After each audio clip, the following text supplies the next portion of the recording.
विंशत्यधिकशतमोऽध्यायः।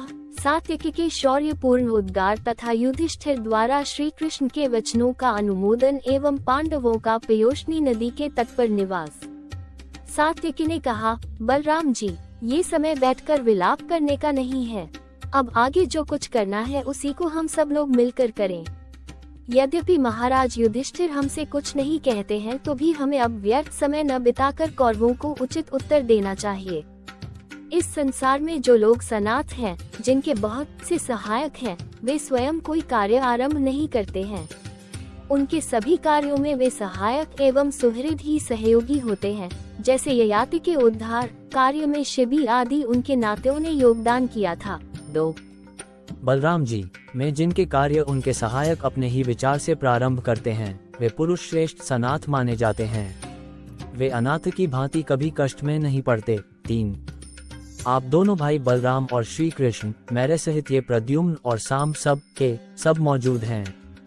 इन त्रिभुवनपतियों से मिलकर भी ये कुंती के पुत्र अभी तक अपने भाइयों के साथ वन में क्यों निवास करते हैं? 4 उत्तम तो ये है कि आज ही यदुवंशियों की सेना नाना प्रकार के प्रचुर अस्त्र शस्त्र और विचित्र कवच धारण करके युद्ध के लिए प्रस्थान करे। धृतराष्ट्र पुत्र दुर्योधन वृष्णिवंशियों के पराक्रम से पराजित हो बंधु बांधवों सहित यमलोक चला जाए। बलराम जी, भगवान श्री कृष्ण अलग खड़े रहें। केवल आप ही चाहें तो इस समूची पृथ्वी को भी अपनी क्रोधाग्नि की लपटों में लपेट सकते हैं। जैसे देवराज इंद्र ने वृत्रासुर का वध किया था, उसी प्रकार आप भी दुर्योधन को उसके सगे संबंधियों सहित मार डालिए। 5-6 जो मेरे भाई सखा और गुरु हैं, जो भगवान श्री कृष्ण के आत्मतुल्य सुहृद हैं, वे कुंती कुमार अर्जुन भी अलग रहें। मनुष्य जिस उद्देश्य से अच्छे पुत्र की और गुरु प्रतिकूल न बोलने वाले शिष्य की कामना करते हैं, उसे सफल करने का समय आ गया है। 7 जिसके लिए सुयोग्य शिष्य या पुत्र उत्तम अस्त्र शस्त्र उठाता है तथा युद्ध में श्रेष्ठ एवं अपार पराक्रम कर दिखाता है, उसकी पूर्ति का यही अवसर है। मैं संग्राम भूमि में अपने उत्तम आयुधों द्वारा शत्रुओं की सारी अस्त्र वर्षा को नष्ट करके उनके समस्त सैनिकों को परास्त कर दूंगा। 8 बलराम जी, सर्प विष एवं अग्नि के समान भयंकर उत्तम बाणों द्वारा शत्रु के सिर को धड़ से अलग कर दूंगा। साथ ही उस सम्रांगण में शत्रुमंडली को मैं बलपूर्वक रौंद कर तीखी तलवार द्वारा उसका मस्तक उड़ा दूंगा। 9 तदनंतर उसके समस्त सेवकों सहित दुर्योधन और समस्त कौरवों को भी मार डालूंगा। रोहिणी नंदन, युद्ध में भयानक पराक्रम दिखाने वाले योद्धा हर्ष और उत्साह में भरकर आज मुझे हाथ में अस्त्र लिए पूर्वोक्त पराक्रम करते हुए प्रत्यक्ष देखें। 10 जैसे प्रलयकालीन अग्नि सूखे घास की राशि को जलाकर भस्म कर देती है, उसी प्रकार मैं अकेला ही कौरव दल के प्रधान वीरों का संहार कर डालूंगा और ऐसा करते हुए सब लोग मुझे प्रत्यक्ष देखेंगे। प्रद्युम्न के छोड़े हुए तीखे बाणों को सहन करने की शक्ति कृपाचार्य, द्रोणाचार्य, विकर्ण और कर्ण किसी में नहीं है। 11 मैं अर्जुन कुमार अभिमन्यु के भी पराक्रम को जानता हूँ। वो सम्रभूमि में खड़ा होने पर साक्षात श्री कृष्ण नंदन प्रद्युम्न के ही समान जान पड़ता है।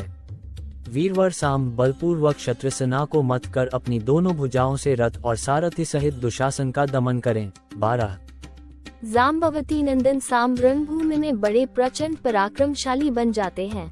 उस समय इनके लिए कुछ भी असह्य नहीं है। इन्होंने बाल्यावस्था में ही सहसा शंबरासुर की सेना को नष्ट भ्रष्ट कर दिया था। 13 इनकी जांघें गोल हैं, भुजाएं लंबी और मोटी हैं। इन्होंने युद्ध में अश्वारोहियों की कितनी ही सेनाओं का संहार किया है। भला संग्राम भूमि में महारथी साम के रथ के सम्मुख कौन आ सकता है। 14 जैसे अंतकाल आने पर यमराज की भुजाओं में पड़ा हुआ मनुष्य कदापि वहां से निकल नहीं सकता, उसी प्रकार रणक्षेत्र में वीरवर साम के वश में आया हुआ कौन ऐसा योद्धा होगा जो पुनः जीवित लौट सके। 15 वसुदेव नंदन भगवान श्री कृष्ण चाहे तो अपने बाण रूपी अग्नि की लपटों से द्रोण और भीष्म, इन दोनों प्रसिद्ध महारथियों को, पुत्रों सहित सोमदत्त को तथा सारी कौरव सेना को भी भस्म कर डालेंगे। 16 देवताओं सहित संपूर्ण लोकों में कौन सी ऐसी वस्तु है जो हाथों में हथियार, उत्तम बाण तथा चक्र धारण करके युद्ध में अनुपम पराक्रम प्रकट करने वाले भगवान श्री कृष्ण के लिए असह्य हो। 17 ढाल तलवार लिए हुए वीरवर अनिरुद्ध भी, जैसे यज्ञों में कुशाओं द्वारा यज्ञ की वेदी ढक दी जाती है, उसी प्रकार युद्ध में सिर कटाकर मरे और अचेत पड़े हुए धृतराष्ट्र पुत्रों द्वारा इस भूमि को ढक दें। गद, उल्मुख, बाहुक, भानु, नीत, युद्ध में शूरवीर कुमार निषट तथा रणभूमि में प्रचंड पराक्रमी सारण और चारों देश, ये सब लोग अपने कुल के अनुरूप पराक्रम प्रकट करें। 18-19 यदुवंशियों की शौर्यपूर्ण सेना, जिसमें वृष्णि, भोज और अंतकवंशी योद्धाओं की प्रधानता है, आक्रमण करके युद्ध में धृतराष्ट्र पुत्रों को मार डाले और संसार में अपने उज्ज्वल यश का विस्तार करे।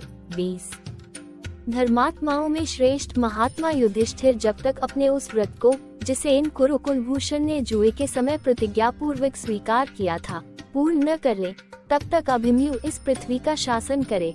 21 तदनंतर अपना व्रत समाप्त करके हमारे द्वारा छोड़े हुए बाणों से ही शत्रुओं पर विजय पाकर धर्मराज युधिष्ठिर इस पृथ्वी का राज्य भोगेंगे। उस समय तक ये पृथ्वी धृतराष्ट्र के पुत्रों से रहित हो जाएगी और सूत पुत्र कर्ण भी मर जाएगा। यदि ऐसा हुआ तो ये हमारे लिए महान यशोवर्धक कार्य होगा। 22 भगवान श्री कृष्ण बोले, उदार हृदय मधुकुलभूषण सात्यके, तुम्हारी यह बात सत्य है, इसमें तनिक भी संशय नहीं है। हम तुम्हारे इन वचनों को स्वीकार करते हैं, परंतु ये कुरुश्रेष्ठ युधिष्ठिर किसी भी ऐसी भूमि को किसी तरह लेना नहीं चाहेंगे जिसे इन्होंने अपनी भुजाओं द्वारा न जीता हो। 23 कामना, भय अथवा लोभ किसी भी कारण से युधिष्ठिर अपना धर्म कदापि नहीं छोड़ सकते। उसी तरह अतिर्थि वीर भीम, अर्जुन, नकुल, सहदेव तथा ये द्रुपद कुमारी कृष्णा भी अपना धर्म नहीं छोड़ सकती। 24 भीमसेन और अर्जुन, ये दोनों वीर युद्ध में इस पृथ्वी पर अपना सानी नहीं रखते। इनसे और दोनों माधवी कुमारों से संयुक्त होने पर ये युधिष्ठिर सारी पृथ्वी का शासन कैसे नहीं कर सकते। 25 जब महात्मा पांचाल राज, केकय, चेदराज और हम सब लोग एक साथ होकर रण में पराक्रम दिखाएंगे, उसी समय हमारे सारे शत्रुओं का अस्तित्व मिट जाएगा। 26 युधिष्ठिर ने कहा, सात्यके, तुम जो कुछ कह रहे हो वो तुम्हारे जैसे वीर के लिए कोई आश्चर्य की बात नहीं है, परंतु मेरे लिए सत्य की रक्षा ही प्रधान है, राज्य की प्राप्ति नहीं। केवल श्री कृष्ण ही मुझे अच्छी तरह जानते हैं और मैं भी कृष्ण के स्वरूप को यथार्थ रूप से जानता हूँ। 27 शिन्वंश के प्रधान वीर माधव, ये पुरुष रत्न श्री कृष्ण जब भी पराक्रम दिखाने का अवसर आया समझेंगे, तभी तुम और भगवान केशव मिलकर युद्ध में दुर्योधन को जीत सकोगे। 28 अब ये यदुवंशी वीर द्वारका को लौट जाया। आप लोग मेरे नाथ या सहायक तो हैं ही, संपूर्ण मनुष्य लोक के भी रक्षक हैं। आप लोगों से मिलना हो गया, ये बड़े आनंद की बात है। अनुपम शक्तिशाली वीरों, आप लोग धर्मपालन की ओर से सदा सावधानी रखें। मैं पुनः आप सभी सुखी मित्रों को एकत्र हुआ देखूंगा। 29 तत्पश्चात वे यादव पांडव वीर एक दूसरे की अनुमति ले, वृद्धों को प्रणाम करके, बालकों को हृदय से लगाकर तथा अन्य सबसे यथायोग्य मिलकर अपने अभीष्ट स्थानकों चल दिए। यादव वीर अपने घर गए और पांडव लोग पूर्ववत तीर्थों में विचरने लगे। 30 श्री कृष्ण को विदा करके धर्मराज युधिष्ठिर लोमश जी, भाइयों और सेवकों के साथ विदर्भ नरेश द्वारा पूजित उत्तम तीर्थों वाली पुण्य नदी पयोष्णी के तट पर गए। 31 उसके जल में यज्ञ संबंधी सोमरस मिला हुआ था। पयोष्णी के तट पर जाओ उन्होंने उसका जल पीकर वहां निवास किया। उस समय प्रसन्नता से भरे हुए श्रेष्ठ द्विज उत्तम स्तुतियों द्वारा उन महात्मा नरेश की स्तुति कर रहे थे। 32 इति श्री महाभारते वन पर्वणि तीर्थयात्रापवनि लोमश तीर्थयात्रायां यादवगमने विंशत्यधिकशतमोऽध्यायः 120। इस प्रकार श्री महाभारत वन पर्व के अंतर्गत तीर्थयात्रार्व में लोमश तीर्थयात्रा प्रसंग में यादवगमन विषयक 120वां अध्याय पूरा हुआ। 120